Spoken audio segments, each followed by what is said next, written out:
네, 오늘장 SK하이닉스의 주가가 불을 뿜고 있습니다. 바닥에서 나 다시 돌아갈래 하는 그런 움직임을 나타내는 것 같기도 하고요. 삼성전자도 역시나 1% 넘는 강세, 그리고 무엇보다 코스닥에서 반도체 관련한 중소형주를 담은 섹터 자체가 4% 이상의 강세를 보이고 있습니다. 최근에 반도체 관련한 굵직한 이슈가 전해지고 있는 가운데 어젯밤에 전해졌었던 일본에서 이제 반도체 핵심 소재 세계 품목의 수출 규제를 해제하기로 한 결정이 과연 이 반도체 시장에는 호재일까요, 악재일까요? 오늘 관련한 이야기 이건희 부장과 함께 나눠보겠습니다. 하이투자증권 스마트 PB센터 이건희 부장 함께합니다. 어서 오세요. 네, 안녕하세요. 네, 반갑습니다.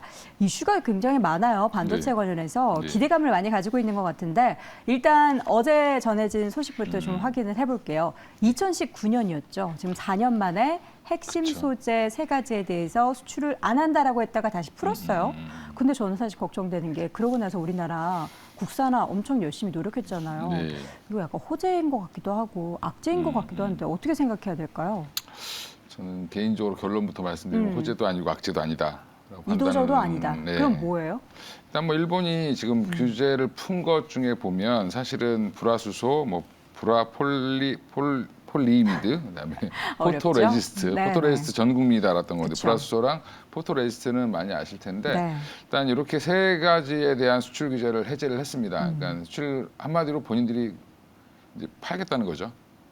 이거 못 팔아서 일본이 좀 약간 오히려 어려웠나요? 일본 기업들이 더 어려워서 중국에다 공장 지어서 팔고 막 그랬습니다. 네. 근데 이런 부분들이 해제가 됐는데 이게 돼서 사실은 삼성전자 하이닉스 입장에서는 좋죠. 뭐 여기저기서 구매할 수 있으니까 그쵸. 이제 또 구매처가 또 하나 늘었으니까 기존에 구매하던 데이기 때문에 늘 수 있는데 일단은 그동안 대체라든지 다양한 수급 라인들을 확보를 했고 국산화도 계속 진행 중이었고 일부는 성공을 했는데 일단 이 부분은 국산화 진행하는 과정에서 나왔던 뭐 여러 악재냐 이런 기업들은 악재 일시적으로 악재일 수 있는데 네. 삼성전자 입장에서는 삼성전자 하이닉스 입장에서는 한번 이렇게 이것 때문에 힘들었는데 그럼 일본이 지금 해제를 했는데 또 한일 관계가 악화되면 또 닫아버리면. 또 닫아버리면 의미가 없죠. 그리고 지금 화이트리스트에서 배제를 안 했습니다. 그렇죠. 그러니까 이런 부분들 때문에 뭐 기업인들 입장에서는 일단은 환영을 하겠지만 중장기적으로는 뒤에다가 무기를 하나 갖추고 있어야 되기 때문에 그렇죠. 국산화는 계속 진행을 할 걸로 예상을 하고 있습니다. 네, 국산화를 그러면 관련한 뭐 기업들이 타격이 있다라기보다는 우리는 그래 너네 열어. 근데 우리도 우리 나름대로의 방법을 계속해서 강구해 낼 거야 쪽으로 가는 게 맞겠죠. 그럼 그 타격은 제한적일 거라고 보는 게 맞겠네요. 그렇죠. 뭐 타격은 뭐 단기적 이슈는 뭐 일본에서 쉽게 사올 수 있는데 굳이 국산화를 하겠냐라는 그런 이렇게 해석을 하실 수도 있지만 아까도 말씀드린 것처럼 해야죠. 그래도 해야 된다라고 보기 때문에 그러면 삼성전자 입장에서는 네. 뭐 하이닉스 입장에서도 마찬가지고 주기적 그 관계된 회사들을 계속 밀어줄 수밖에 없고요. 그런 입장에서는 저는 뭐 중장기적으로는 이거는 별로 큰 호재도 악재도 아니다라고 생각하시는 게 맞을 것 같습니다. 외교적인 문제로 일단 일본에서 그렇게 주고 우리도 WTO에 제소한 거 이제 없애고 그러면서 이제 악수를 한 건데 둘 다 이면에는 너네 또 말 안 들으면 우리 또 할 거야 이러고 너네 그렇게 우리는 준비할 거야 이런 분위기가 만들어질 것 같습니다. 자, 그럼 요 하나 이슈는 그냥 지우는 걸로 하고요. 또 다른 이슈는 K칩스법이 오늘 드디어 반도체 특별법 처리가 됐습니다. 이거에 대해서 좀 시장은 환호하고 있는 것 같은데 근데 여기도 저는 좀 애매한 게 뭔가 어쨌든 돈을 써야 이거 세제 혜택 주는 거잖아요. 네. 근데 과연 돈 쓰는 기업이 얼마나 될까에 대해서는 좀 의구심이 들긴 하는데. 돈은 뭐 삼성전자가 제일 많이 쓰고 있죠. 그쵸. 그 결국엔 이제 삼성전자를 위한 법이라고 보시면 될 것 같고요. 거의 1년에 50조 이상씩 투자를 하는데. 그 발언 약간 수위가 높으신데요. 그러니까 괜찮습니까? 삼성전자를 위한 법이고 네, 혜택은 네. 가장 거기서 제일 많이 받을 수밖에 없고. 돈 많이 쓰니까. 예, 그리고 더 투자를 많이 하라고 부추겨주는 거죠. 그리고 SK 하이닉스도 마찬가지로 그 다음으로 투자를 많이 하고요. 관련해서 저는 이거는 어떻게 보면 오늘 장비주들이라든지 그 삼성전자 하이닉스 이제 관련된 회사들, 소부장 회사들이라고 하죠. 그냥 보통적으로 얘기했을 때 네. 소부장 중소기업들 입장에서도 굉장히 큰 혜택이라고 보시면 될 것 같습니다. 향후에 이제 어떻게 보면 매출이라든지 여러 기술 개발, 그 다음에 장비를 개발할 때 이런 것들이 비용을 어떻게 보면은 나라에서 많이 돌려주겠다라는 건데 그렇죠. 이게 최대 보면 대기업은 25%, 중소기업은 35%까지 세액 공제를 해줍니다. 이제 내용을 자세하게 보면 뭐 여러 가지가 있지만 그건 이제 신문에서 보시는 게 더 빠르실 것 같고, 네. 그러니까 이제 최대치가 항상 뭐 제일 중요하죠.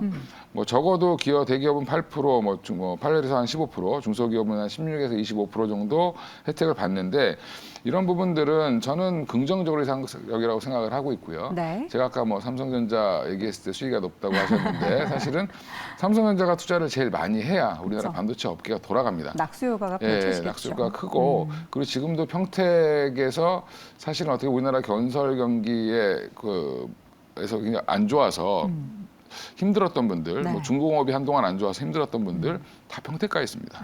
예. 평택에서 열심히 일하고 예, 이제 계시는군요. 또 조만간에 용인에 가시겠죠. 용인으로 다시 와야죠. 예, 또 용인에도 엄청난 규모를 짓는다고 하니 네. 그런 부분들을 감안해서 볼 때는 여전히 이제 위기감을 느꼈을 때 항상 우리나라 업체들 보면 위기감을 느꼈을 때 항상 투자를 더 공격적으로 하는 그런 형태를 정부에서 지원해주겠다. 네. 그러면 이제 어떻게 보면 우리나라 지금 여야가 굉장히 싸우고 있음에도 불구하고 이 법은 합의를 했다라는 부분에서는 굉장히 좀 위기감을 다 느끼고 있다. 정치인들도 그렇게 생각하시면 될 것 같습니다. 네. 이거 보니까 오늘 다 약간 합의하고 화해하는 그런 내용이네요. 우리나라와 일본 간에도 뭔가 물밑 내용들이 있긴 하겠지만 손을 잡았고 네. 여야 간에도 합의를 했고 다들 이제 위아더 월드를 만들고 있는 것 같은데 그 가운데 있어서 이제 우리 주식시장에 관련된 기업들이 주가도 올라야 우리 시청자분들도 위아더 월드가 될 것 같습니다. 앞서 잠깐 말씀해 주셨던 삼성의 300조 원 투자. 근데 이게 기간이 되게 길더라고요. 길입니다. 예. 한 20년 되나요? 20년. 네. 2042년까지. 그러니까 20년 이거 보고 또 땅 사신다는 분들도 계시는데 네. 용인의 최대 첨단 시스템 반도체 클러스터 조성한다. 그러면 삽은 언제 뜨는 거예요? 지금 뜨고 있나요?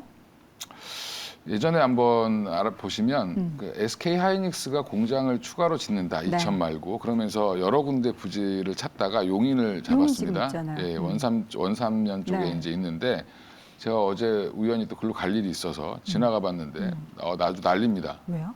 뭐 땅을 굉장히 평평하게 다진 데도 있고 야산 하나를 날려버렸어요? 예, 완전히 그냥 이렇게 민둥산으로 만들어 놓고 지금 작업을 하고 있는데 작업은 하고 있나요? 예, 하고 있습니다. 오. 하고 있는데 이제 그 근처에 또 이제 삼성이 또 하나 만든다는 거고 전체적으로 네. 이제 용인 지역에 용인이 보면 굉장히 큽니다. 도시 지역과 이제 농촌 지역이 있는데 농촌 지역을 어떻게 보면은 이쪽 반도체 라인으로 쫙 만들겠다라는 부분이고 용인 세수가 장난이 아니겠네요. 그렇죠. 예. 그러니까 용인이 거의 안성이랑 같이 붙어 있는데 네. 굉장히 지도로 보시면 서울보다 훨씬 크기 때문에 그렇죠. 충분히 가능할 걸로 보고 이제 여러 가지 플랜카드가 붙여 있는 걸 봤는데 보상을 제대로 해라부터 시작해서 예. 있겠죠.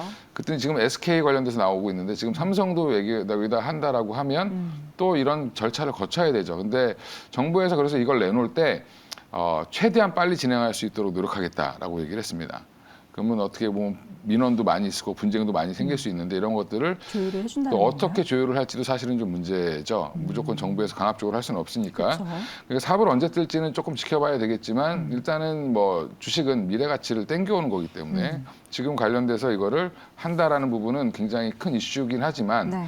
300조 원을 20년, 1년에 15조 투자하는 거거든요. 근데 삼성이 그냥 아무것도 안 하는 것처럼 보여도 1년에 한 50조 이상 투자합니다. 그러게요. 가만히 있어도 그냥 거기에서 15조 더 투자한다. 아. 라고 생각하시면 되기 때문에 삼성전자는 나중에 장기 그림을 보고 이제 시스템 반도체라든지 이런 것들을 비메모리를 키우기 위해서 가는 거고 전에 한번 여기 와서도 제가 본의 아니게 자꾸 반도체를 얘기하는데 그때도 이제 AI 반도체 얘기하면서 말씀을 드렸던 것처럼 이렇게 결국엔 비메모리 쪽을 굉장히 강화할 수밖에 없는 상황이고 이걸 강조했죠 지금 그쪽을 그런 걸 만든다라고 하면 그쪽 관련된 기업들 뭐 패키징 업체라부터 시작해서 그 시스템 반도체를 만드는 과정에 들어가는 기업들이 여기에 한 150여 개를 유치한다라고 얘기를 했고요. 네.